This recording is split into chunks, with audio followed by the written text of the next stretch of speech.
স্বামীর কথা শিরোধার্য করে একে অপরে হাতে তালি দিয়ে গাইছে ঘরের ভেতরে। মনে রেখে দেবেন, বাইরে ঝড় বৃষ্টি হচ্ছে আর ঘরের ভেতরে হাতে তালি দিয়ে কীর্তনটা গাইছে কে?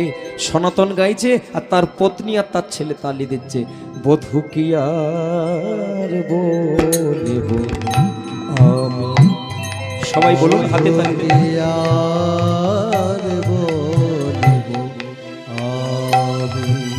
আমার জীবন মরণে জনমে জনমে প্রাণনাথ হইও তুমি, জীবন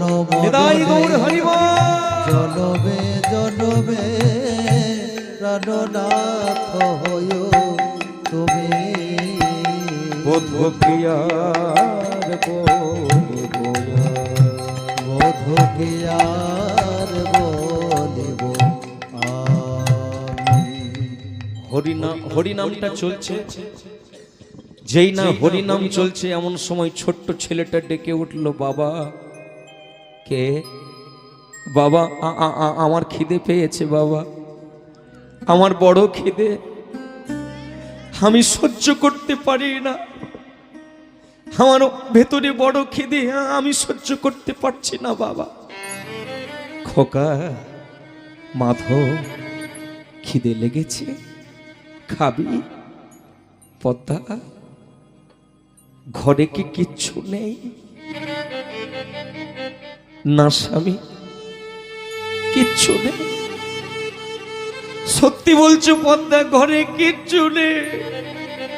না স্বামী, কিচ্ছু নেই। তোমার ছেলের চোখের জল পড়বে আর আমি ঘরে বসে করতাল বাজাবো।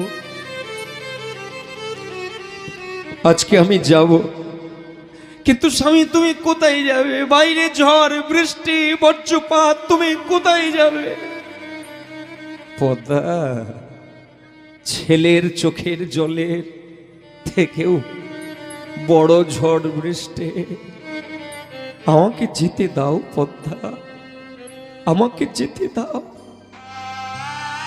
সনাতন পত্নীকে বলে দিয়েছে, পদ্মা, আজ পর্যন্ত একটা জিনিস আমি কাউকে দিইনি, আজ পর্যন্ত একটা জিনিস আমি কাউকে দিইনি, সেটা তোমাকে আজকে দেব। নেবে পদ্মা? বলো স্বামী, ওটা কি? এই করতাল, এই করতালটা আজ পর্যন্ত আমি কাউকে দিই না, আজকে সেই করতালটা আমি তোমার হাতে তুলে দিলাম, বাজাও। ছেলেকে কোলে নিয়ে হাতে তাল করতাল দিয়ে কীর্তন করো, ভগবান নিশ্চয়ই একটা ব্যবস্থা করে দেবে। ঘরের বাইরে বেরিয়ে পড়ল, ঘরের বাইরে বেরিয়ে পড়েছে। ঝড় বৃষ্টি বজ্রপাত, গায়ের ওপরে বৃষ্টি পড়ছে, ভিজে যাচ্ছে, তবু গোবিন্দকে জানাচ্ছে, দয়াময়